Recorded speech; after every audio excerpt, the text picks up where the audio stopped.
We had these two young guys, dog, and this ain't that long ago. Two young guys on the team. It's hilarious. One of them was dating a chick.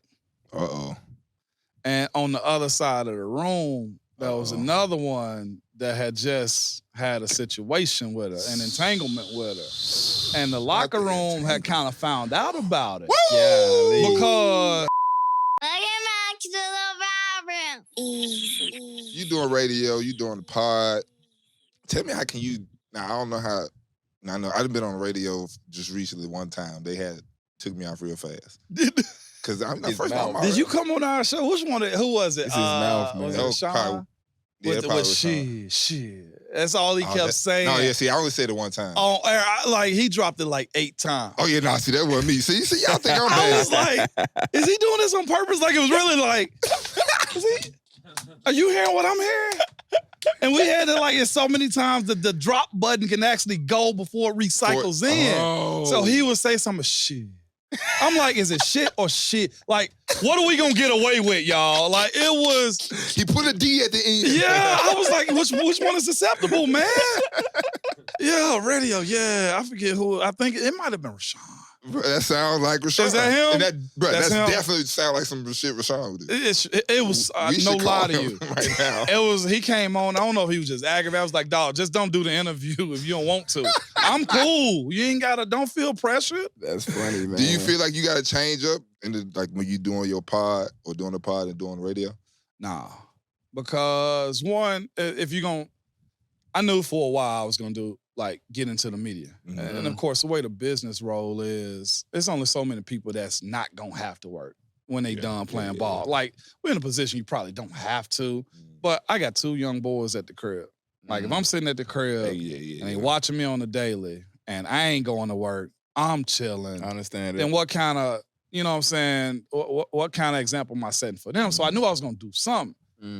Like to have conversation rule the nation. And I'm just in a situation where I was like, okay, well, let me figure out how I can do this media stuff. I had to get braces first. I will say that. I'm 27 in the NFL with braces on my teeth, man. I ain't gonna lie, bro. You know how ruthless that locker room is. Yeah, I know they was on your ass. Yeah. I just thought about myself. I was this nigga ass, boy. Yeah, 100%. You been older, bro. Yeah, but I had to get right though. So I did a broadcast boot camp in journalism. So I did that one, and I became like the media guy you can come in and speak to and have a conversation with. And this is the other thing, too, as far as switching it up. You can give a lot without giving nothing, too. Like, we can sit here all day and say the rookie dinner. And everybody, But the rookie dinner is a different conversation. You feel me? We could talk about that guy was a beast that everybody know, but in reality, he kind of trash, and he don't really got a whole lot of respect around the league. Like, once I learned this too. I tell you, see, y'all know, roommate, I don't be making this shit up. Yeah. That's why I just might even say a lot of shit that I done told y'all. We ain't never had a conversation before. Ain't never. Come on. But once I learned this too, you control the narrative on how you gonna say and answer stuff. Now, of course, you get a little hot-headed. You say something you're probably not supposed to at times, but that's normal. That's a human error aspect of doing anything. But I've always just been in a position to where if we can continue the conversation, bounce back and forth, and operate to where I'll be honest, you got to be authentic with it. And then the way you speak and interact with people is how they gonna get that too. So the switch up aspect of it, everybody got 2 masks for the most part. We sitting on my back porch having a stogie up, chilling out, then there's a different conversation. But when doing this and being a professional about it, you ain't got to switch from one side to the other. You know what I'm saying? And go over the top or try to, and that's the other thing. I don't want to be the person that you see now. You see me at friggin' Whole Foods. It's gonna be the same person. I'm liking to have a good time, so I'm gonna come on y'all show and have a great time. Or if we're at my crib, I'm gonna do that. I ain't gonna take nothing too serious. You don't like it? It's cool. We'll figure out something else. I got to ask you a question. I want to change the gears because I was gonna ask him about it anyway, but I'm sure you've been seeing like the NBA free agency, all these players getting bags and all that stuff, right? Yep. In life, you got a pretty big family at home? I got a big family. Me and my wife and 2 boys. I'm talking like siblings. You got siblings? Siblings, I got a lot of siblings. How many? Cousins.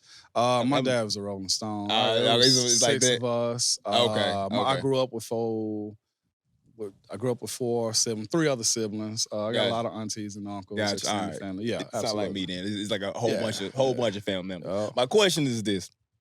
I was gonna ask you this same question, Baze. Because I got my answer.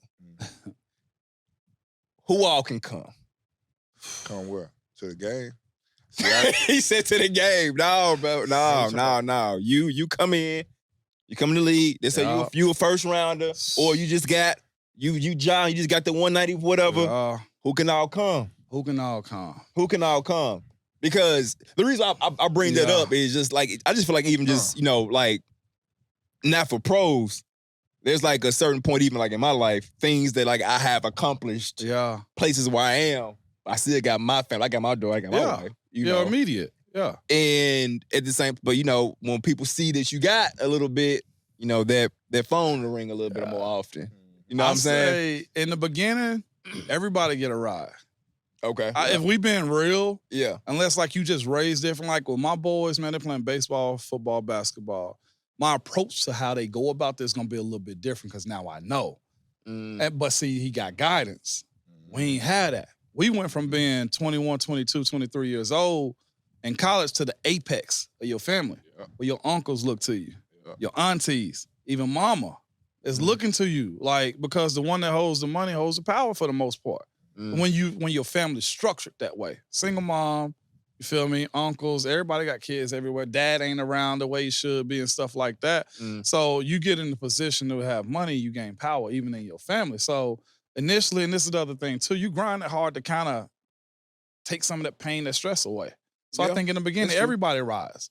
From day one when I got in, the Western Union aspect of it and sending money, it wasn't Cash App then, it's Western Union. Sure was, because I was in school sending mama trying to get that boy. You feel me? Yeah. But even that started in college though with the Pilgrim. Yeah. All right, I'm sending money then because scholarship shit. My 2,000 that I'm getting in the January and in September when school start was more than mom had. Yeah. So that started it. And then when aunties get involved and uncles and just friends, everybody rides. But I say this though. You had to learn eventually though. I did. You had to learn, yeah. So by the time that I got done, man, it was maybe 1 or 2 Kodaks. When it was probably like 10 to 12 in the beginning, I'd be like, yeah. Then you have kids and you have a wife and you understand what money is even more. Like you knew what it was. But like to be spending and you recognize, oh, what the hell? Like I ain't down, but I shouldn't be right here. Yeah. And then it's also I start ignoring calls. When I see Uncle X calling, nah, I ain't got nothing for that. It's the entitlement of asking that gets you too. So when I start seeing that you think you deserve it, then it became like, nah, we can't have these type of conversations no more. And it's kind of ugly. But I'll be real with you, it's appropriate too, though. Yeah. Just simply because you will legitimately go broke. Like you think about your overhead at home. Facts. When you look at the bills you pay, screw the bills. The bills gonna get handled no matter what. People that don't have a whole lot find a way to pay the bills. Absolutely. But just the way you work for the lifestyle that you want. Heck, if y'all want to go to a top restaurant or go to Hawaii or Fiji or wherever you want to, Turks and Caicos, who gonna pay me for that? Where am I getting money from? If I called you and you ain't got 20 when I gave you 200 last week, then what are we doing? Wrong. So with that, wrong. I had to shut it off. Like I feel like it's a thing like we set having a cultural conversation. I feel like we set our culture back whenever we always got to reach back instead of investing this way. Like I just hate having the conversations to where some feel like you have to take care of, like, for instance, I mean, I've had conversations with people that feel like, I got to take care of moms and dads, but it's like, dang, like, so you're going to take care of people that, and I love moms and dads, but you're going to take food from, like, the little girl, so now I can't put a little girl in ballet. Like that, though. They're not thinking like that. They not. They not, but like... And that's what really turned me off to it, though. As I had somebody rap to them, it's like, they don't get it. I was like, what you mean? They ain't got $100,000 in their bank account. So they can't tell you how to spend it or what to do. Like, there was that conversation that was just like, they'll never understand it. And it was when my mom passed. Honestly, she passed right before camp in 2014. And what I didn't realize was how much she just filtered what came towards me. How many times I tell you that? Yeah. My first My mama passed away in 2015. Okay. Nigga, hey, Daren, I want to come to the game. Call her. This call her. And she gonna call me. All right, what you want to do? No. Yeah. She gonna tell you, all right, well, we can't make it this week. We'll try to get you next time. Yeah. Cool. Because I'll tell her, hell no, man. You could be, But that's what did it for me, because after she passed, I saw what was coming her way. Mm-hmm. Like, and I was just like, y'all still hitting me. Like, I ain't even had a chance to mourn. I ain't had a chance to do this. And then let's talk about that. The family dynamic of just the beefs behind it. Who thought they deserved what and who did what. When I didn't put y'all up on game. At that time at 14, I was already 6 years in. You feel me? And I'm just like, you done got this, you done got that. You done help get cars, I done help pay bills, I done help do all those things, and I'm still getting it. And when I had that conversation, that somebody was just like, they'll never understand. It might have been Coach Tomlin. And that's what he was like, I'll invest in education, and that's it.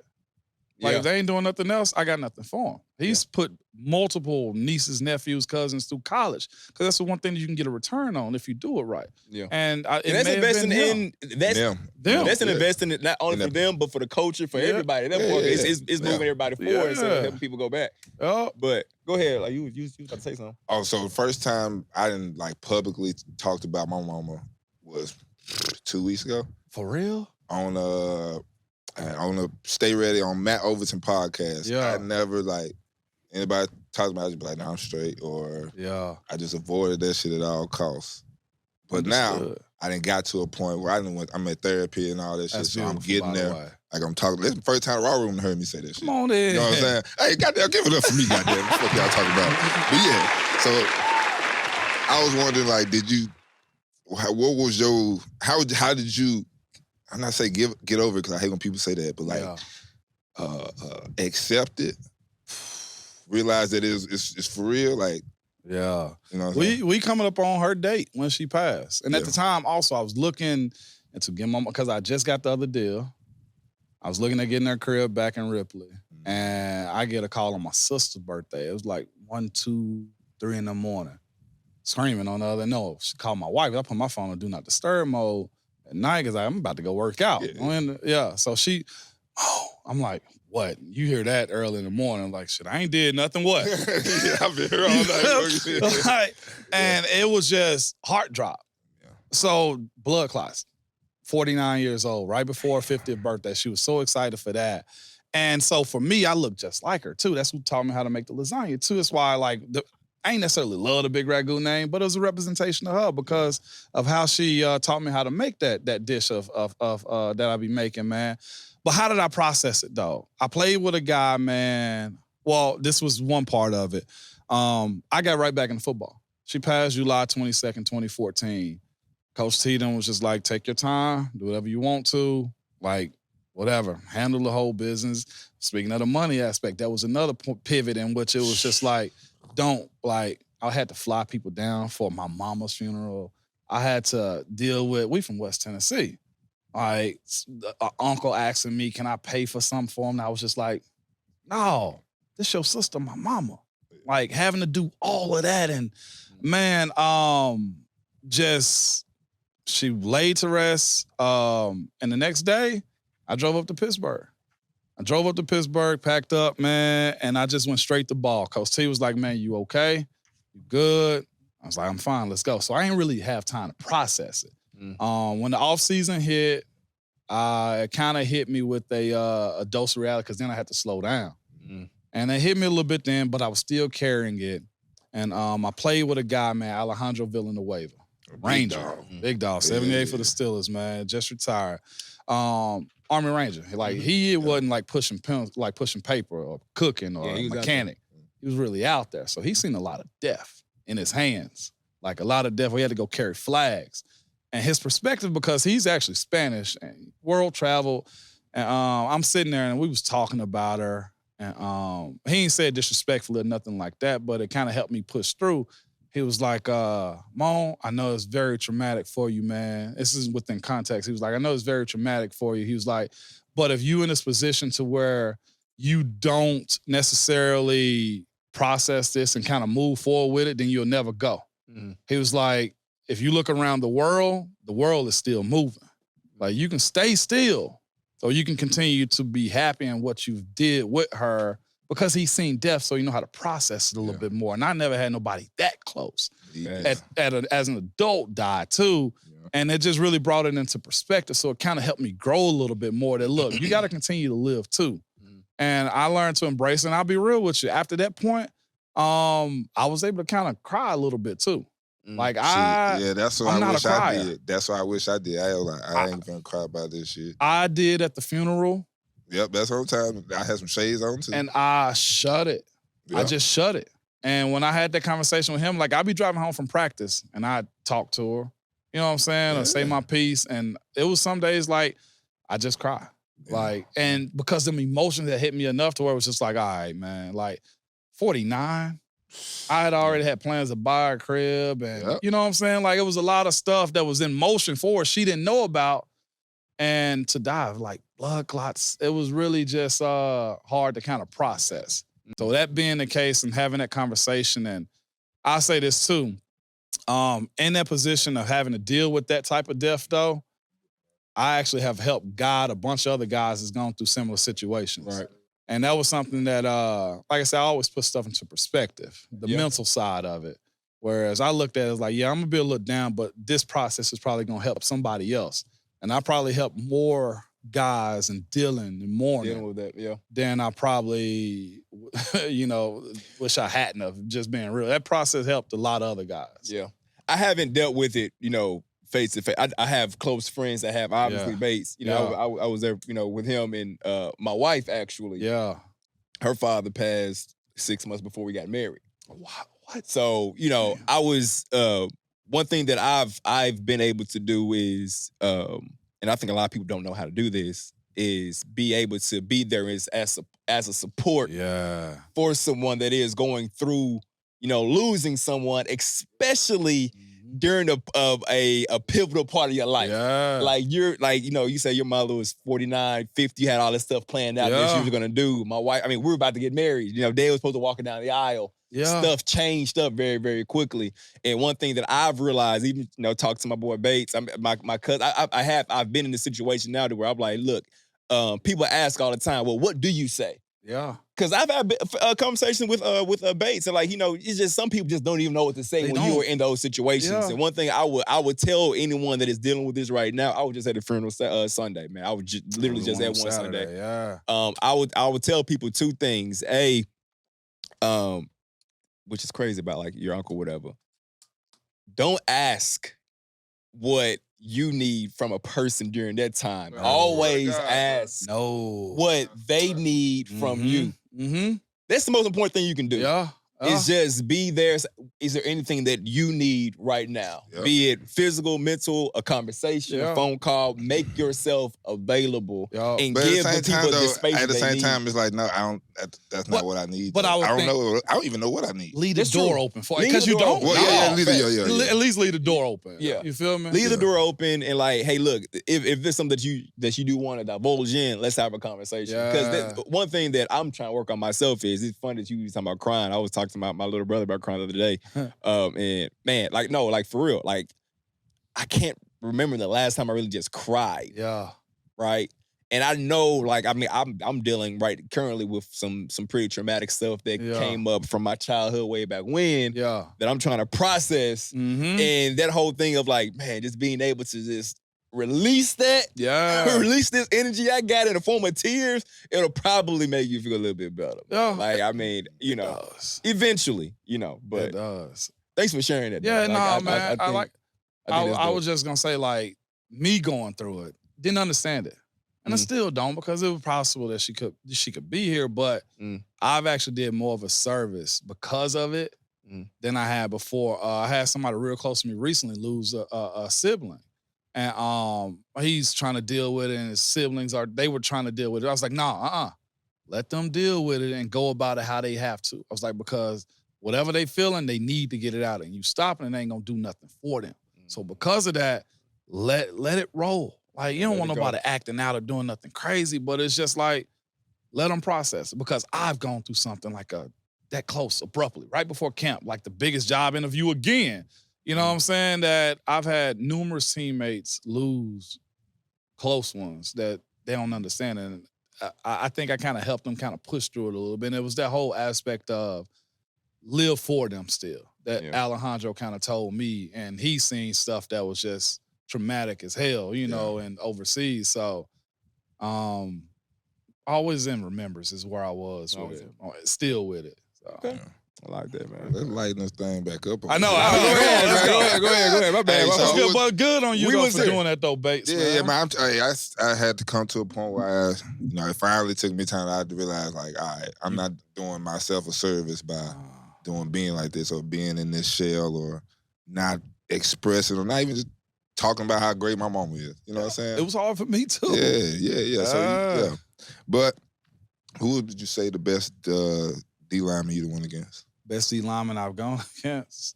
I kind of played in two different eras. Yes, you did. Well, the real big D lineman, and then a smaller athletic D lineman. The best big D lineman I played against, just off top, Haloti Nada, super solid. He was a monster in Baltimore. They say Baltimore. Baltimore. I would say Sean Ellis. You didn't see Aaron Donald?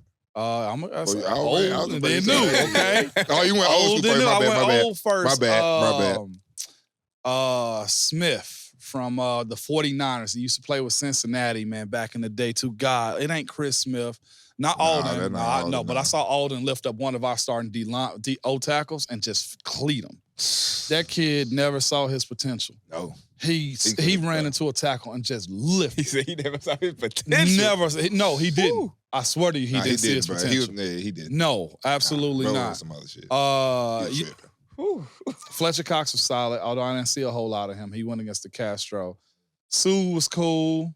Gerald McCoy was nice. Geno Atkins, Aaron Donald. Yeah.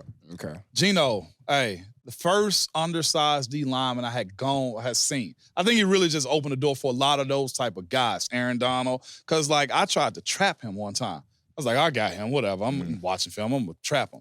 I pulled him. He came right underneath my shoulder pads, and I was just on skates. Just like, all right, yes, sir. I ain't doing that no more. Yes, sir. He was that good, man. You go against Great? Nah, was Great in the league yet? Grady Jarrett? Yeah. Yeah, I went against Grady. Okay, went against Grady. He one of them smaller ones. Yeah, he one of them small ones that'll get underneath you too. Jarrell Casey. Jarrell? Yeah, Jarrell shifty. Jarrell got legs like a DB. Yeah. I'm like, bro, how are you in these trenches with these little ass legs? Yeah. He was so damn shifty, man. Yes, sir. He was side to side. Jarrell was really nice, man. It's a plethora of good. Kyle Williams is another shifty dude that was pretty solid on the inside. Again, like I said, I used to try to put the smaller guys against me because I was a big dude, but it's welcome to the phone booth with me, though. I'm going to set vertical, and then I'm going to lock on. Like, whatever you choose to do after that is a wrap. Yeah. Malik Jackson.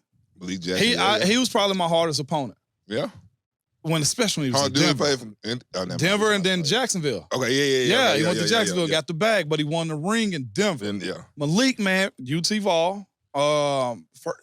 Malik is a twin. He's 6'5", 6'6", and he got long-ass arms. Him and Derek Wolfe was there.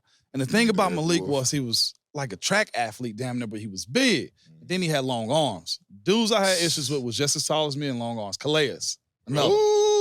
Calais. Hey, can you believe I had blocked him one time? You blocked Calais? Man, I was doing what? I was playing fullback. Hey, you think we ran behind me? Fuck no. Man, that bitch the other way. Split flow, baby. I'm going this way. He just so happened to swim the shot somebody. I'm like, shit. Yeah. I just went on, hit it. And that's what he did. Stepped all over my foot. Yeah. But my foot still hurt to this day. And that was 4 years ago. That's a big human being. Bruh. Like, imagine him. He touching Bates right now. Yes. Imagine him with 2-3 more inches on him. Yeah. He like, what, 6'9", 6'8", 6'9"? Sheesh. And like, you see his arms? Yeah, bro. He blocks the most field goals ever. Yeah. Like, always. Coach C used to bring that up in meetings. Calais, 6'8", 300. Yeah. And a monster. Specimen of a guy. 300 though, that man, he's moving. He's light. I think they say he went to college at like 215. What the fuck? He was small going to Miami. You look up his recruiting profile, he was like 220, something like that. Like he was real small. But insane. I had my worst issues with guys that was about 6'5", 6'6", long arms. All right, now we're going to switch it to the other side. Who was the best running back you blocked for?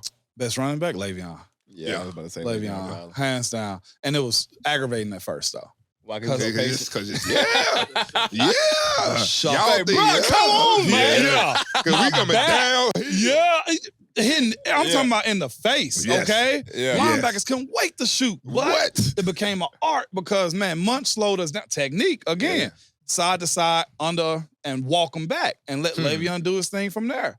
Dog, Le'Veon, God, I wish we could have stayed together. But that was, he got the bag. That was one of those things, like I said, that was one of my things in the media. I was just like, okay, I ain't gonna say I shouldn't have said it, but it was the presser that dropped like right after. I was like, he's leaving all his money on the table. He need to come get it. He's making like 7 times more than me, which he was. But I'm just like, that's another conversation. We'll get to that one in a second. Okay. But Le'Veon, hands down. James Conner was real solid. Nice. Rashad Mendenhall was very solid. So we had a plethora of backs. Y'all know how to do running backs, though. Yeah. You in and you out. You in and out, You know, best running back I ever seen, probably Adrian Peterson, went in his prime. The year he got the suit out, I saw him step on the dude's chest and keep going. I've seen it too when he was with Detroit. He was with Detroit. This man come through the hole and gave it to somebody just not stopping. Like, bro, you have 3 people on your back. And somebody at your legs and you stepping on their face. God damn, you the truth. So it's AP. Seemed like that was a habitual thing of his. Like he intended on doing that. I think he did. You think he did? But he did it all in college. He was like, I'm doing this. He did it all in college.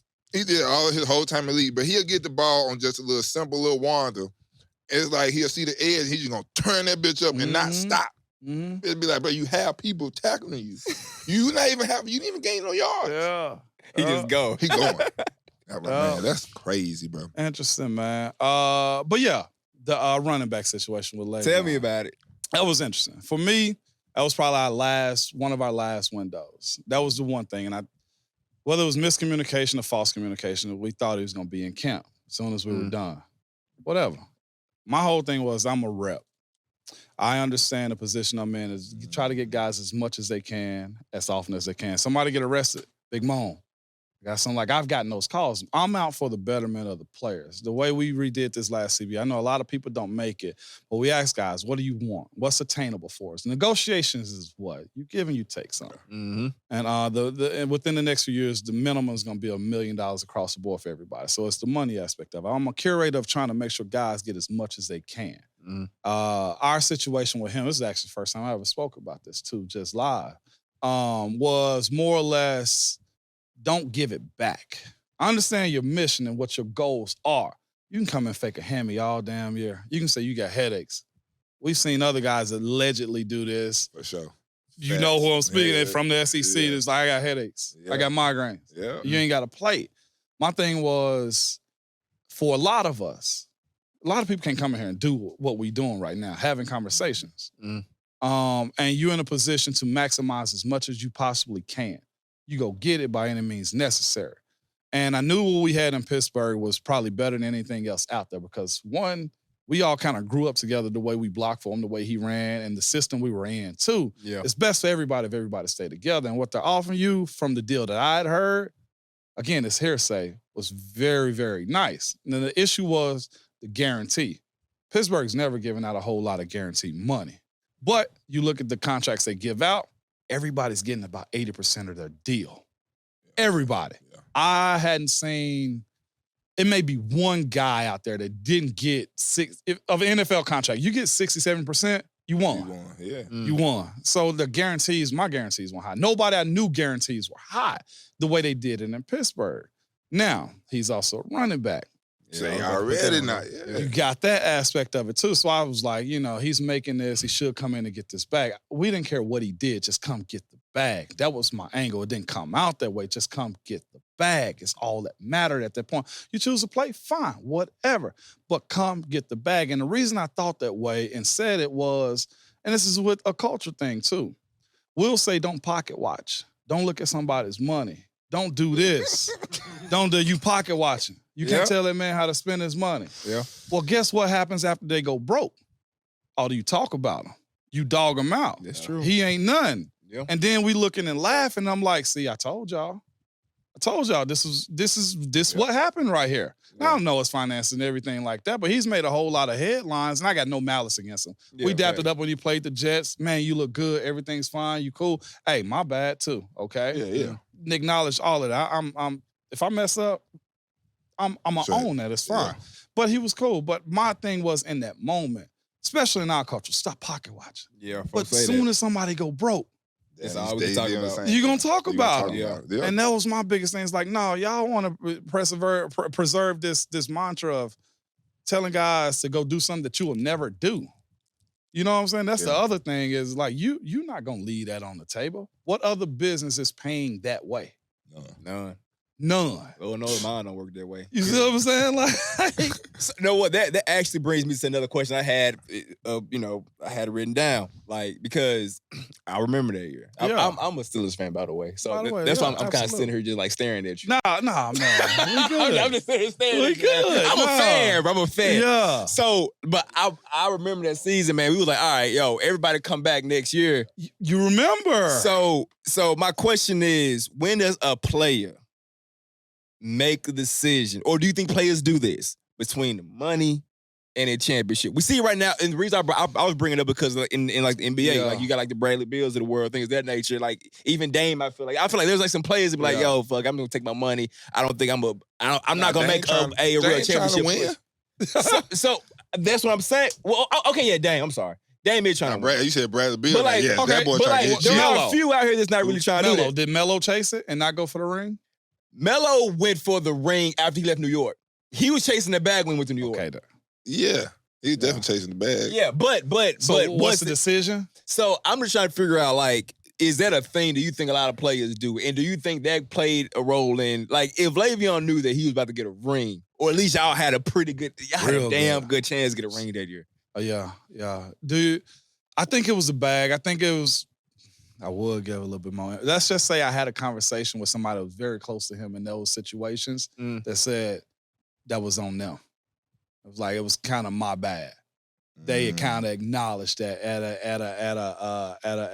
a meeting we had one time. It was like I ain't gonna say it was bad information. I doubt that was the case, but the acknowledgement of he should have went in was said by somebody close to him, and that let me know that it was probably just miscommunication. Bad communication that kind of broke that apart. But in the sense of chasing the bag versus chasing the ring, I think it's a matter of the team too. Like if I'm on a bag, I always trash the Browns. If I'm with the Browns, okay, and let's look at Joe Hayden's situation. Joe, the highest paid player to ever come through their organization, but Joe was like, shit, I'm getting paid. And when they decided to cut him or they want to reduce his salary and he knew he had to go chance to, come with us. That might have turned it all the way up. Let's go! Hey, he went back to Florida. Goddamn Joe. You feel me? Like, it was, I think it's a matter of the team. It's the team, then. Yeah. It's a matter of the team. Like, I mean, like I'm saying, though, but like that team was a dub. But again, I told you I had the conversation with the guys real close to him that gave back. I don't want to call it bad information because in that moment it was good. Yeah. But I think in hindsight, they look back and was just like, yeah, we could have made this work a little bit better. Okay. All right. And ain't nothing wrong with that either. You live with it. Yeah. But you gonna leave 14 on the table? Oh, I know we know you want to leave shit on the table. That nigga ain't even one. I'm a capitalist. Are you not? Babe, would you be in a position to not take nothing? Nah. You gonna take something? Yeah. Okay. Most will. Now, again, I don't understand his finances and don't want to. But you saying like playing for free? No, I'm just saying like sitting out a year. Oh, see, nah, I ain't gonna lie. I love football too much to do that. Okay. So that's real. I'm gonna take some shit. We're gonna work something out. And where's my homeboy? Oatmeal better than no meal. Hey, man, right there. Okay. I was just over here being so childish. It might be just the mentality, though. Yeah. Of who decides to sit out that long. Yeah. Yeah. But man, y'all that we was ready because we knew James Conner was gonna be nice that year too. And he was. He was. And so we had a 1-2 punch. The thing about that year or Le'Veon too is we always got snake bitten. Somebody would get injured. Shazier would get injured. Ben would be out. Yeah. Pounce was out. Yeah. AB was out. So that year we had both Le'Veon and James Conner, and it was like even if he go down, we still got James. We know he's still nice enough to carry us, and he ended up having a 1,000-yard season and made the Pro Bowl. Mm-hmm. Had a great season. Damn, I always hated on y'all though. I need to get all the love. You thought that? What? We didn't think that. Y'all always on TV. But we were always an underdog. Bro, cause y'all and nobody liked y'all next to Ben. Baltimore and y'all next to New England. Y'all felt like y'all were the number 3 team. Well, again, Steelers you was psyched yourself always- out. See, look at see, bro. Nah, but honestly, I felt the same way as Steelers fan. Like during that time, Bro, y'all tripping, bro. Brady was up there. Brady was around the corner. Brady was around the corner. Brady was always there. Yeah, I get it. It'd be like the Ravens always gave us some fucking headache too. I'm coming from the always gave us a St. headache for Louis somebody. Rams. You hear me? Oh, well, yeah, facts. The St. Louis Rams. not St. the LA Louis Rams. Rams. You hear me? All right. Yeah. So I can't believe when we got to Oakland, we were winning. I was like, oh, we getting love out here. This was up. Did I get to the Titans in 2017? They ain't showing shit about the Titans, bro. We did get the national games. Yeah. Every year we get by, I count them up. I counted the prime time. Look, see, you count them up. We'd be like, bro, with the Rams, we had 0. I probably played one Monday night in St. Louis in 3 years, and it wasn't in St. Louis. Yeah, it was on the road. Hell yeah. What? Sunday night? None of that. We played, my rookie year, first game of the season was a Sunday night game against Arizona. Why? I don't know. It was Sunday night. Yeah. I ain't start really counting real player, like televised games until 2019. For real? But when they finally, The Titans was and they cold. wouldn't even, Yeah, they was. no, but y'all didn't even know we was cold. It was because of other teams, and we just was winning. They started with That's true. with Kansas That's City and true. Patrick That's Mahomes. Them. That's true. Everybody thought we were finna lose, blew their ass out. It was a close game. And just, Nashville and is like a hole during that time period. Like we were still a on the whole damn different place. Prez dick hard as hell. Niggas We was a Predator bro, city they for a just minute. swear that the Predators was about, bro. I know you hated that. Right. dog. This is a Predator city, bro. And I remember, bro, being in games, bro, trying to like, bro, it's 3rd and 4. We can stop this. Like, I'm like, come on. Crickets. Eat cricket. They just doing it. Just talking to each other and just watch. I'm like, I used to talk crazy. Get your bitch ass up. Make some noise, please. Now you can't tell these motherfuckers nothing now. No, you can't. I hear it every day. Trust me. Bro, you can't. Titans, they got the best fan base in the world, boy. We do somebody done told them, bro. five prime times a year. And I used to count the 425s too. That's what I'm ain't saying, number bro. a few games on at that point. Yeah, that's true. We got a lot of them. 425, a lot. My bad, babes, man. I ain't mean to bring that up. Nah, man, it's cool, bro. And then I go to the Falcons. You think they putting us on TV? Not right No, now. Not right now. No, sir. That's a no, sir. All right, can you give me your best Mike Tomlin story? Best Mike T story. Best Mike T story. Let me think about this one. Oh. He got I like one. that. I like the sound Yeah. of that. This He was got one. recent. Oh, golly. So we had a situation on the team. Like the team is like regular, just regular world. You know what I'm saying? A lot of stuff going on. You got guys with issues, people, all types of stuff. Yeah. But of course, it's a selective group of people who are football players. We had these 2 young guys, dog, and this ain't that long ago. 2 young guys on the team. It's hilarious. One of them was dating a chick. Uh-oh. And on the other side of the room, there was another one that had just had a situation with her, an entanglement with her. And the locker room had kind of found out about it. Because it just, I didn't been in you those. knew they was together, Mm-hmm. but on the other side of the locker room, You know they over there just talking about so-and-so, Yep. and it made its way to the practice field too. Ooh. Damn, folks still talking about it? And but the dude, the original guy that was with her, didn't know. Golly, that's the worst. Everybody That is else the knew. worst. So Oh, Coach T, like this is the thing. He your uncle you don't want to piss off. He the one you can go talk to about anything. Uh-oh. He the one, look, man, I'm gone. Don't mess up nothing. Don't have the police at my house. You good. Yeah, He'll leave it alone. But if it's issues too, he that uncle. Y'all fight it out. Yeah. Go. Go 30. And this, Go 30. Go look at that bitch. Go that's 30. him. But with this situation, he went to the dude that acted secondly with the female. It was like, hey, listen to me.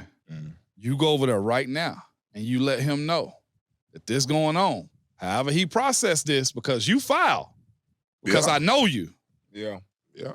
it's got to get handled. We ain't going another day like this. And I never seen nobody put pressure on somebody to go do the right That's some thing. real pressure right there. Because bro. you don't know if it's going to be a fight. Yes. You don't know what he going to say to her. But as far as football goes, he want that locker room, that building, that field. Because we were chattering about this. Like, yeah. oh, you did what? Yeah. He in there. I know y'all in walkthroughs talking about, ooh, that's where all the conversations and we looking at him walk by like, you know how I go. Look at him, y'all. You don't want that because... Bro, you ain't got no friends at that moment, bro. I ain't seen it, bro. Like, even your own friend come over there to the whole other locker room. Just, that's crazy. Yeah, but that was one of the... So tell me now, hold on. So, all right. So Coach T told him. Go over there, talk to him. Yeah. And Buddy was in denial. He ain't really want to really believe. I think the what do you want to call it? Embarrassment of it all just kind of made him play it a certain way. But he played it. I was like, he didn't care. Yeah, but boy, it was because we thought it was gonna be a brawl. Yeah, we thought it was gonna be a brawl. That situation was pretty wild, man. Man, Tomlin real one for that one. He is, man. He's had so either you do it, I'm gonna do it. Yeah, and that's what it was like. You do it, I'm gonna do it. Yeah. But that's like on a personal sense, man. Something he's done like inside the locker room. But as just a coach, though, if you ever played a sport, football specifically, you want to play for him. I don't know what he does and how he go about it, but he'll get you, man. Just a story. This is just my 11 years with one person, one coach. He the type of guy that he gets you to believe the purpose. There's a standard that's set, and he don't deviate from that standard whatsoever. Like the transparency of telling guys, man, we got 2 dogs and 1 bone. Y'all better figure this out before I do. Like he did that to AB and Emmanuel Sanders. Damn. Same draft class. E was a 3rd, AB was a 6th. And he told him we got 2 dogs, 1 bone. E got it first. Emmanuel Sanders got it first, just like that. Snapping though. He was. His route was crazy. Great hands. AB had a small attitude at the time. You feel me? That was just waiting to blossom. But and I think that fed the beast though. Yeah, he did. No, he did. Come on now. Yeah, be that guy. Come on now. Yeah, no, he HOF to me. Yeah. He HOF to me. Facts. But just the way he gets you to buy into the system, I don't know if it's, you know what I'm saying, Jim Jones drinking the Kool-Aid or whatever the case may be. Yeah. But it's the consistency of everything that he does and the transparency of it too. Like, you know where you stand. If you got to lose weight, you lose weight. If you need to make a play, you better make a play. Even down to the long snapper. He tell him, I need 1 tackle every 4 games. If you don't, I'm going shopping. Like, that's how he is, or the challenge that he get, or the way he handled AB situation. You want to go play for him. And not just that, that MF got a way to just maximize everything. He do. All right. Yeah. Go there, D-Base. Yeah. All right. Yeah, he talks to that. I'm telling you. That's the shit I like. Short until we don't need all that fake ass. Go there. Fake ass long speeches now. Remember Tyson, I got 8 kids. My grandma. No. Look. Hey. Go there. Go get the ball. I'm telling you. Just shit like that. I got you. But it's the transparency you'll appreciate. Yeah. Like I said, my rookie year, he put me up on the big board. And he told me don't take it. Just the consistency of him, though, he told me don't take it for 3-4 years in a row to where it became a thing throughout the whole team. And then we went to go pick who's the guy this year, Mon. Got to be a low-round or undrafted guy. Who's I don't take it. We started designating guys. Rob Golden was one of them. Roosevelt Nix, both of them made Pro Bowl. Roosevelt Nix, hey, that motherfucker coming down and thumping. You feel me? Big fullback motherfucker just run. Boom! And was a monster with it, but it was... Yeah, Pro Bowler. It was that type of stuff that go around him, man. He one of us. He gonna shoot it with you straight and just be a guy. But don't mess up. Yeah. I swear, don't mess up. Yeah. I seen him get ugly. Hey, so tell me what he was doing when he was standing on the field looking at the other way. I know he knew what the fuck he was doing, bro. Let's just say that 200,000 was heavy that year, okay? I think it was 100 or 200,000. Was it with him or the team? For him. Oh, God. Right before Christmas, too. Yeah, he said he didn't know where he was, so I'm going to just roll with that. But he looking at the whole Jumbotron. Hey, Jacoby Jones fast, man. He didn't know he was that close to him. Bro, that was the craziest thing. He didn't know he was that close to him. Okay, so over at the Raw Room, we got this thing called pay tag and cut. And right now, Canada Dips is going to bring this pay tag cut to the people. obviously, you want to pay, so you want marry for a kill. Okay. All right. Pay, tag, or cut. Okay, let's Now go. we're going to exclude your Pittsburgh Steelers, I mean, I don't know what Baltimore Ravens, I don't know what Cincinnati Bengals, Cleveland Browns. Cut Cleveland. I already knew that. Let me tell you why I'm hard on Cleveland. I'll tell you what, one is I've been in one division, so it's AFC North. And I can't understand it. It's like getting a Ferrari every year and it's breaking down. Like, how y'all get top 10, top 5, number 1 overall picks every year and y'all still ain't been to the show? The balance has been corrected. Y'all go from last to first in the draft because of y'all record. What we doing here? Yeah. So I'm cutting them, okay? Yeah. What you did like this year? So you got Sean, you still got them 2 bags that back. They got desperate. Okay, no, ahead, I'm just saying, like, what do you think they'll do this year? I mean, who was it? Kareem Hunt that basically said, like, we don't know what's going on. We're a little nervous. Like, because you don't know if they installed the Deshaun playbook or you don't know if the installed Jacoby Brissett. I thought, but Deshaun ain't playing this year. I thought they were going to suspend him. Deshaun, me personally, I think he get about 24 games. I think because 24? Just simply because the base salary. It's only like 1 this year. I always look at the business side of stuff. And I say if they didn't do that. Yeah, they only gave him $1 million. They gave him $1 million. Yep. Because they knew something was coming. Gonna happen. Yeah. I think, me personally, that's kind of lightly disrespectful to the victims with this pending case going on. True. Allegedly, even though he hasn't been proven guilty, he's still got to deal with the civil. I think because of that, they'll take that whole $1 million and probably half of next year. So I'm going about me. I'm thinking 24. I mean, 17 plus. Yeah, the 7. Yeah. Cleveland got desperate this year, though. They trying to win now. Yeah. They got these 2 running backs. You gotta let that clear the box. You gotta at least do something. You have a whole dude you've been starting for the past, and you still got him in the room. Yeah. That's so crazy, bro. Everybody is sitting there, too. See why they get cut first? Silly. They the 90th player. Crazy. That is crazy. That's crazy. You had a little person that y'all been rocking with for the past 3-4 years. And been the man. He been straight. And I said nothing to him. No. He just sitting there just sitting there, bro, like he nobody. And you know what he did, though? He screwed himself, though, too. To go play injured the way he did because he thought they was going to sell out for him. These folks don't give a fuck. That's what got him. He should have just sat because his value's still high at that point. Yeah. For a quarterback, yeah, it's different than any other position. So his value was still high. Pay cut or tag? Yeah. So you already cut. I cut Cleveland. I don't know who he'll tag. You do? Yep. I'm tagging. Give me Cincy. I figured because they valuable right now. Yeah. They're highly valuable right now. And Lamar in Baltimore, so I'm paying him.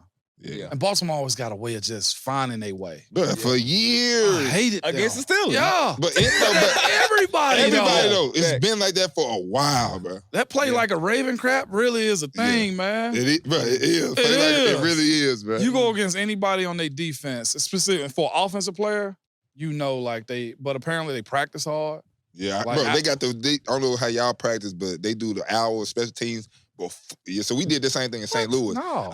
The special teams is not in the practice, it's an hour before. So y'all be in the training room and shit. We out there going through special teams practice. Then stretch, come out there, we stretch with y'all. Yeah. Or we'll still be doing some other shit. Then get into it, start going to individual and all that shit. Yeah, pre-practice shit. Well, Harbaugh also a former special team coach. Yeah. They do man, Al told me they go out of their way to make practice hard. Yes. Like, what? Yes. Yeah, I was like, God. I mean, I see why y'all call this special team, but yeah, I guess so. And Joe, it pains me to say Joe Burrow might be that good. Yeah, Joe looks good. Cincy. We mess with Joe over at the Raw Room. Yeah, I mess with him too. We mess with Joe. He our backup quarterback. He our backup? Oh, yeah. Who the starter? I already know. Yeah. Fact. Josh Levert. Okay. Levert. Boy got sold. That boy got sold.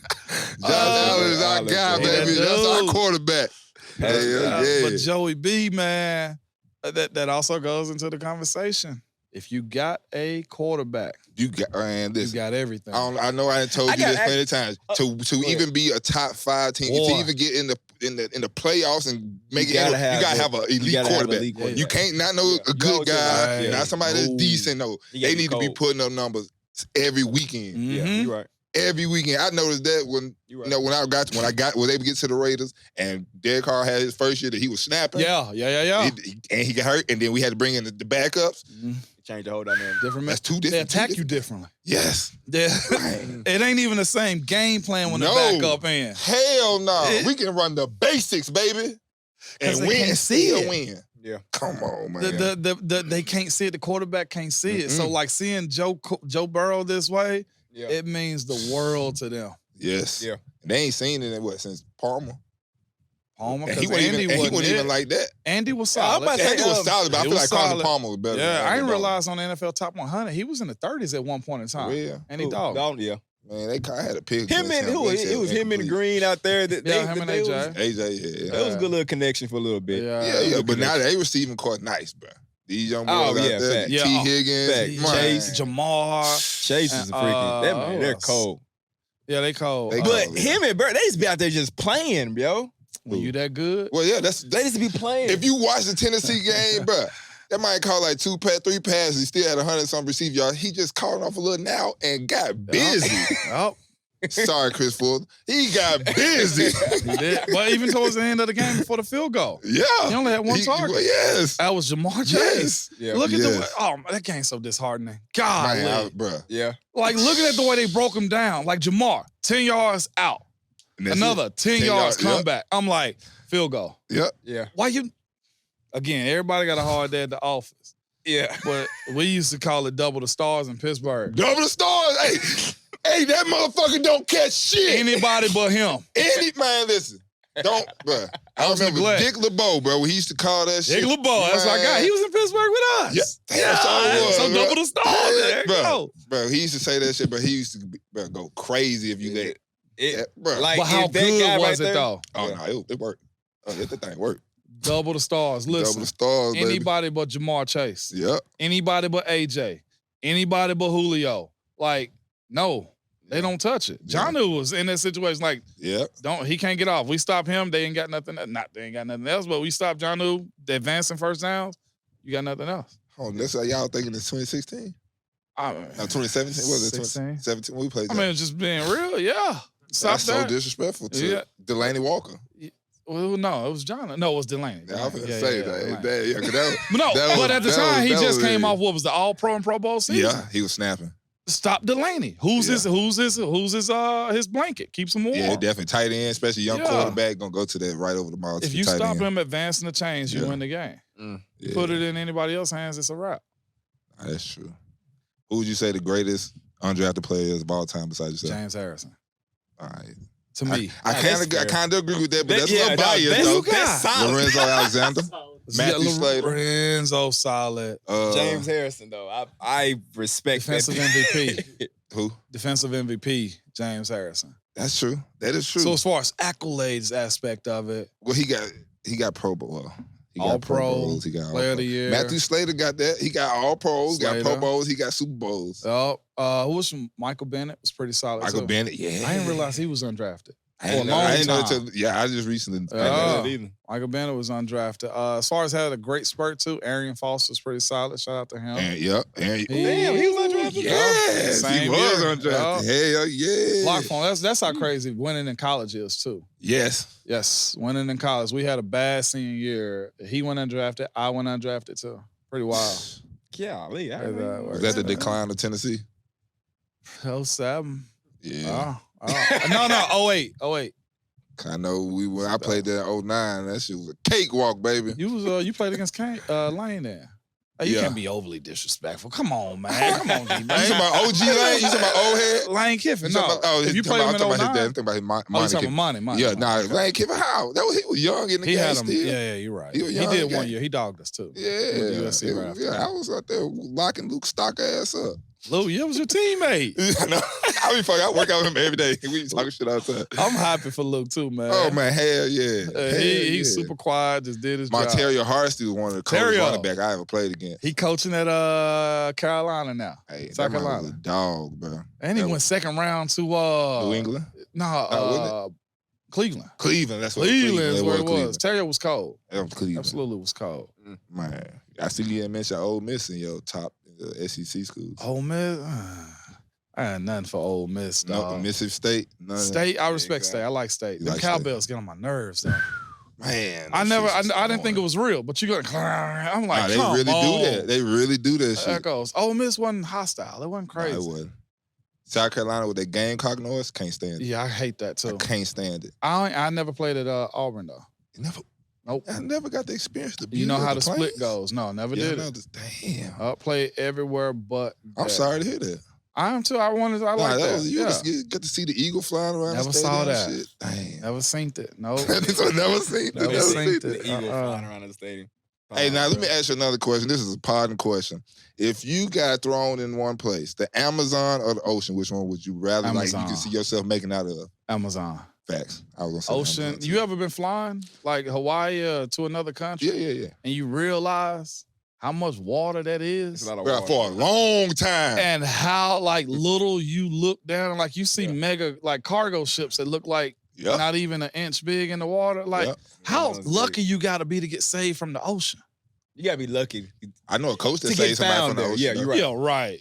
Jon Foster. For real? Special team coach in Dallas. He was my special team coach around. It might save dude life in the ocean, bro. Dude was surfing, and Brown's just one of them dudes that can do it all. He can run, he can bite, he can swim, he can do this, he can surf. He that guy. Yeah. And so he was out there doing some shit and seen somebody just and he swam over there, saved his life, bro.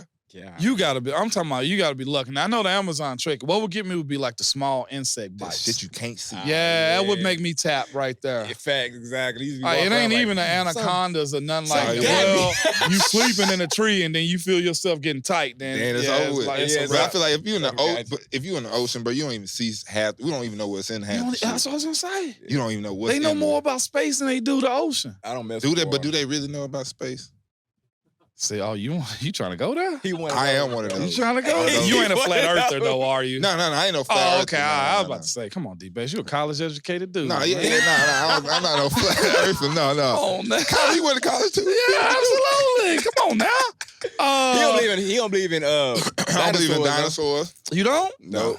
We had a whole argument about it. But did you see the whole podcast. Did you see the woolly mammoth? Did you see the woolly mammoth they just caught? Yeah, they uncovered. Okay, they look like a dog that just got buried. Hey, come on. Come on, bro. You can't tell me that. I feel you. Everything's up for question, though. That's how conspiracies work, though. Facts. I'm with you. All you need is a little bit of truth. Just a little bit. So do they know more about space than they do the ocean? Well, I think they just, because they can't really just go deep under the water. Yeah. I think they said they can't. This is the reason why I don't really mess with space. Let me finish. Go ahead. We finna pop it off again. Go ahead, bro. Go ahead, bro. Go ahead. And I think that in the space thing, bro, I think it's all about trying to guessing, estimating, numbers, scientists. Not saying that they wrong, but not saying they always right either. Right. You seen I'm Chernobyl? I feel like we know more about the ocean than space. I'm gonna tell you why. I was watching. This is me. But how far deep? We don't even go that far. What's the deepest point? Mariana Trench, I think is what it is. Mariana. Well, and it ain't that far though. Listen, I was They've watching. been there, I think. What y'all was watching, bro? It was a space movie, bro, from the 90s. Space movie from the Spaceballs? Nah. Spaceballs. Morgan Freeman was the president. Morgan Freeman. Olympus is falling. A meteor was coming through. London has fallen. Independence Day? No. Nah. Well, Independence Day is one of them too. About whatever movie Morgan Freeman was president in like the Deep Impact, I think it was called. Deep Impact. Anyways, they flew some people to space to go get this astronaut, right? To go get this meteor. And you know how like in these movies, they like make what a spaceship would look like. Yeah. Right? Yeah. Bro, that shit look basic as hell.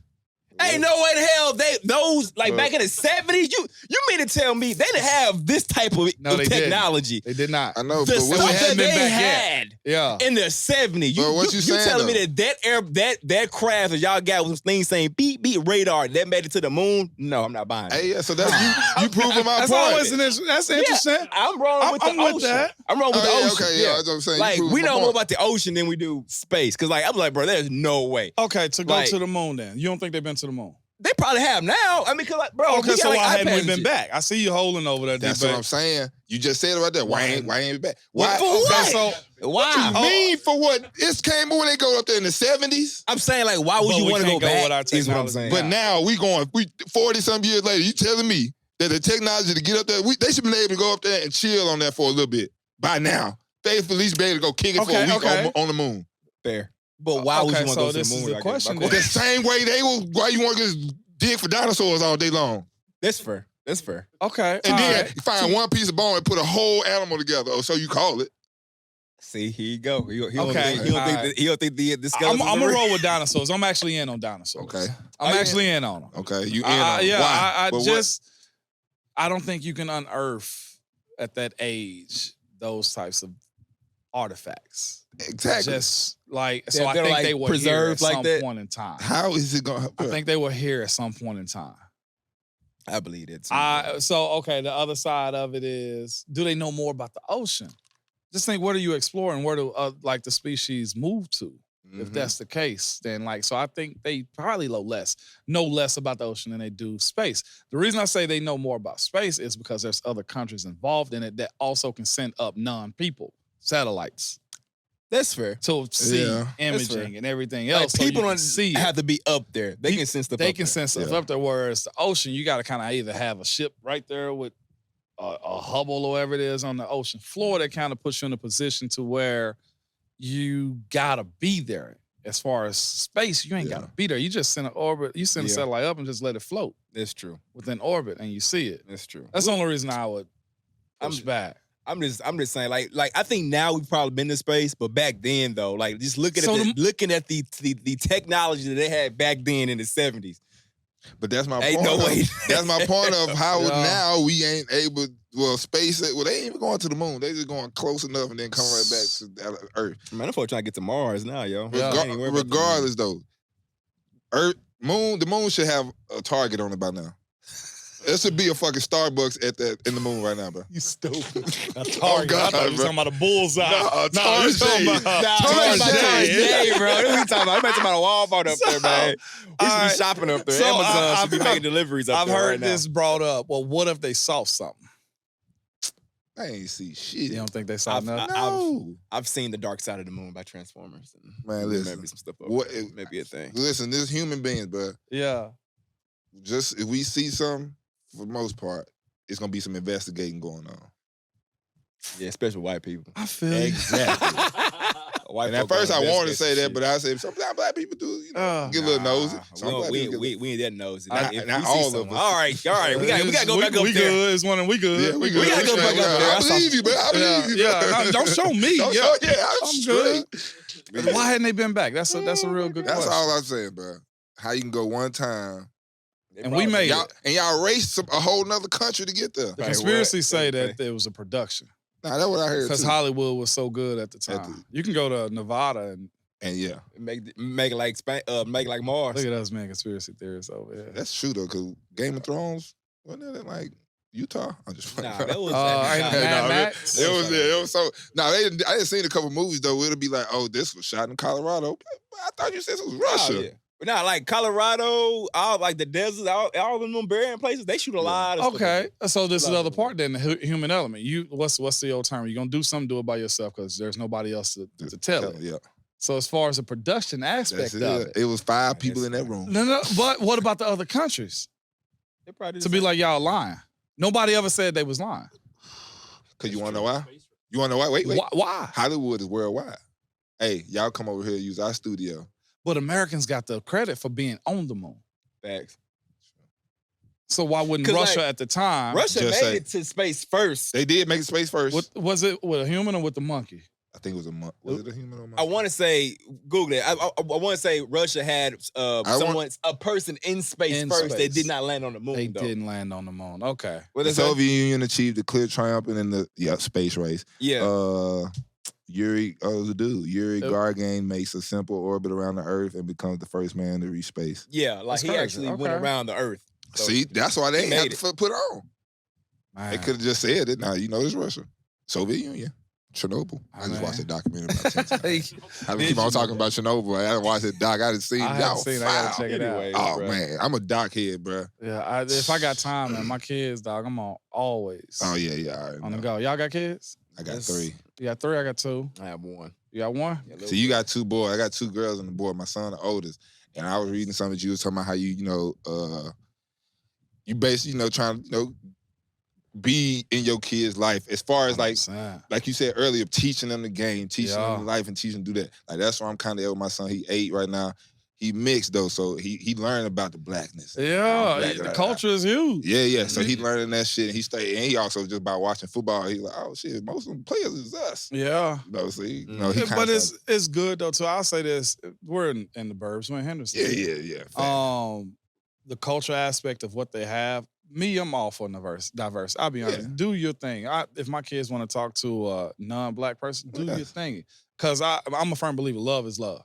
Mm-hmm. Nobody could tell you who to love. Like at the end of the day, that crap gonna grab you. So how am I to say you can't go date that person right there? So with my boys, I'm like, if they date somebody and they have an interracial couple, fine, cool. I ain't got a problem with it whatsoever. But the culture aspect of how they naturally grab stuff is actually pretty interesting. I don't want to say it's embedded in them because we're in a very non-diverse area as far as where we live at. And they find themselves like being attracted to other like black boys, like that they hang and kick it with and stuff. So, and I ain't never had to force it on them or anything. They're at a camp and they see another little black kid next to them. They kind of naturally find themselves. But my kids are chameleons like me though. They mix with everybody. It ain't an issue. But I have kind of like noticed that a little bit. So it's good to know both sides though. Now, are you coaching now? I was coaching flag. I'm hands off. My oldest is in tackle right now. Yeah, see, that's my youngest, still coaching him in flag. I ain't gonna let him play tackle till 7th grade. Cause I didn't play the 7th grade. So I've always been in the mindset, you ain't gotta rush it. 5th grade. He was 5th grade, and they got 5th grade. But I'm like, my youngest gonna play OL or D-line. Yeah. He running the ball in flag as he's an athlete, but he ain't a bigger kid. He just a stocky kid. You know what I'm saying? One of them types, a thicker kid.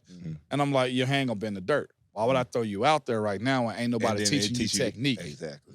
So now that we know, I ain't gonna put him. You just baby body. You herding sheep out here right now. Oh man. So I'm like, nah, we not gonna do it. I'm a he herding sheep out yeah, here. That's real bad. Go to one of them games. It's organized. Hey, I ain't taking from it. I was coach, bro. They had me fucked. They were agreeing me, bro. It was just me out there. I ain't had no help. Nothing. Nobody, bro. So that's when I was like, well, I'm not finna take this shit serious. We out here finna have fun. Like, me and Kato, we gonna go home. My son, we going home. We getting it in. Like, you finna go get it work. It's your responsibility. Yeah, we gonna do that. But then they kind of we started picking up. We just have a little fun. Even only 3 people touching the ball. You always see, you say that until you have the kids come up to you, like, I want to hold the ball. Or you have the parents, and guess what I do? Go ahead, you got it. Yeah, and then we losing like a motherfucker. Yeah. I did that the first game. We got to add whoop. And I was like, all right, well, you want to handle the ball? You snap it to him. Yeah. That's how you do that. And look, y'all just better be there to give Kato and the rest of them a high five when this comes.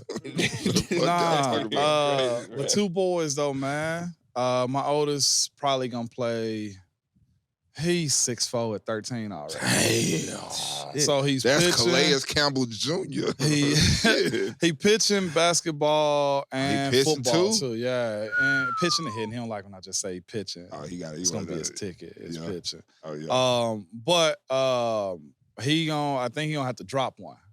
Because the way sports is, like, did you have camp in middle school? Y'all had camp in middle school? Football? Training camp? Hell no. Like, we had it for like maybe a couple of days, like while school was going on. Right before you right before, like a week before school go in. You was out started on this, man. Oh, they really out there like that? They got now.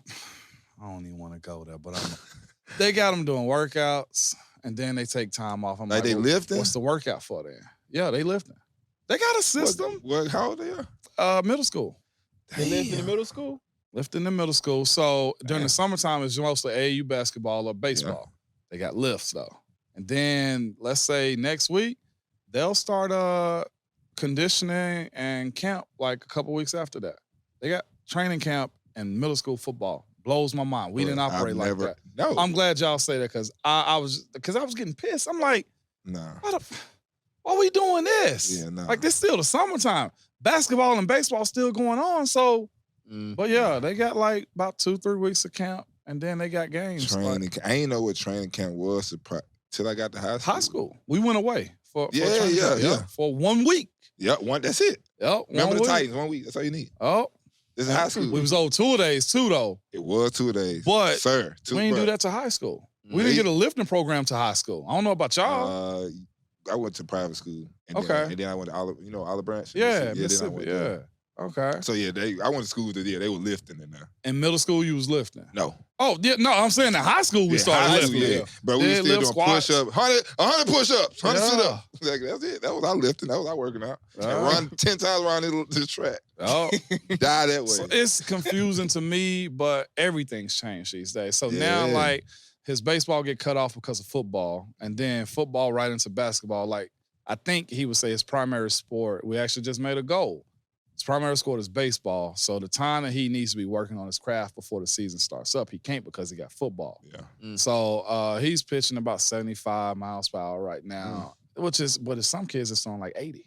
Damn. No, for real. Listen to me. It's serious these days because these kids are specializing in one sport, maybe two. Yeah, that's crazy. Really nobody doing three. I think that's the reason why, like, I get asked that at camps, like, look, like my camp, I get asked that, like, hey, what sport should I play? Should I do this position? I say all. That's what I'm saying. Like, what? Yeah. First of all, in football, never take me off the field, coach. Yeah. The fuck? Offense, and special teams. I want the ball. That was and me. I want to hit. I want to get 18 tackles. I want to score at least 3 touchdowns. Hey, that's what I'm trying to do today. And we going to set out and do this. Because coach going to give me that rock. I'm getting to the shit. Yeah. But you can't, you're not allowed to do 3 no more because the moments that you're missing, like when he needs to be working on his arm strength for baseball, he can't because he got this going on. Yeah. And then in the summertime, there's no break. Like this will be the last year he'll do.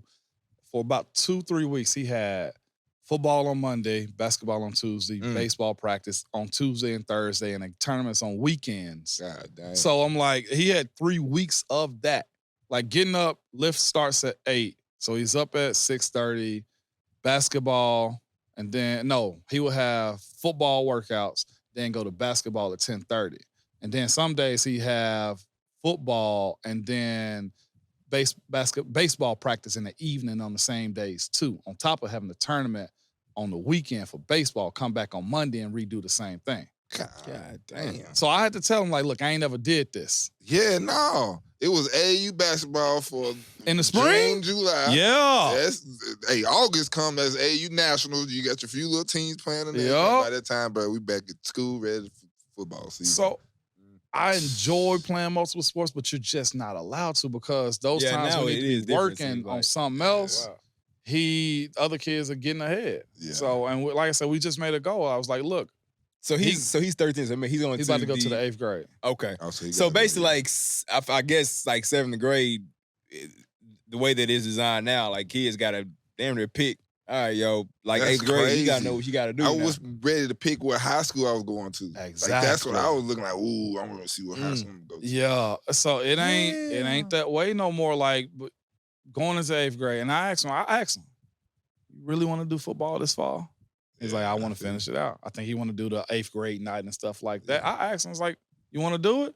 Because I'm like, you got a lot going on. I was like, and I can't take, on top of being in advanced courses.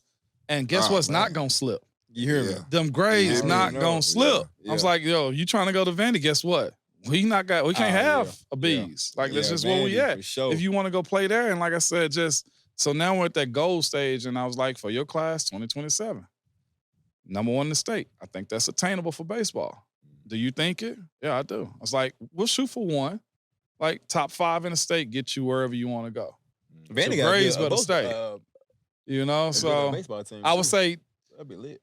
Manager for somebody that's going through it now. If you put them in baseball or anything else, don't. I'm trying to get this man to get in baseball. I don't want to do that. I just want to play I'll football. say this. Then I took the man to the Grizzlies game. Yeah. I want to play basketball. I want to play basketball. But now all he want to do is football, basketball. He don't even want to touch it. That's good too. But his mama plays soccer, so she trying to make him play soccer, but he don't want to. He ain't really get. As a dad that's in sports, you're going to have to step on some toes. I'll just tell y'all that too. I'm already knowing. Be selfish with them. Be assertive. Tell them be assertive because the coaches would run them. Bro, in the ground. I think I already instilled in my son, like, hey, don't. Hey, the coaches say something, you just come back and let me know first. Tell me what they said. Be intrusive, man. Like, hey, look. Yeah. Whatever they tell you, you come tell me, because first of all, we going to practice this at home before that. You ain't finna do the tackling drills they do. You ain't finna do none of this stupid stuff. Nah, if he talking to you crazy, come holler at me. We can go have a conversation. Mm-hmm. You know, I don't know. I was never big on getting talked to crazy by coaches. That's a respect factor. It's a pecking order when it comes to it. I just learned from old Greg Williams when he said, when he was like, especially during a football game, he was like, bro, you guys at war. Y'all in a battle right now. Yeah. What I look like coming over here being your enemy and yelling at you about something you out there in the war with another person. You know, you didn't do it on purpose. Yeah. So we're going to come back and just talk about it, have a conversation. And the best coaches right there. In practice, they're going to rip you. Oh, yeah, practice, he's going to tear your ass up in front of everybody. Yeah. But on game day, leave them alone. Let them do their thing. Go G-Dub. Hey, man, before we get up out of here, tell the people where they can find you at on social media, your radio show, all that good stuff. Podcast. Yup. Twitter's at Ramon Foster. IG is at the Ramon Foster. I got all the followers on IG. Hey, I got to monetize it better, baby. You catch me on 104.5 The Zone here in Nashville, 6 to 10 every morning. Early morning on the radio. Early, 4:35 wake-ups, baby. Yes, sir. I also got my Ramon Foster podcast I do in Pittsburgh because I played there for so long. You catch me around the city, I'm here. I'm like y'all. Walk up, say what up, we hold a conversation. For sure. Man, we appreciate you coming in and fucking with us, man. Hey, don't make this the last time, baby. Anytime y'all need me. Already. There we go. Easy. If you have something to say, need a place to help you say it, check out the boys at the Raw Room Media Group to get information on recording the session. Appreciate y'all for listening. Hey, follow us. Follow us at the Raw Room, Twitter, Instagram. Follow me at Wesson_Son56 on Instagram. On Twitter, DB_5Trey. Follow your boy JC, JCar_11 Twitter, Instagram JCar_32. And the Raw Room is at raw__room. Roomies, we appreciate y'all for listening. We'll tune in for your next week. Easy.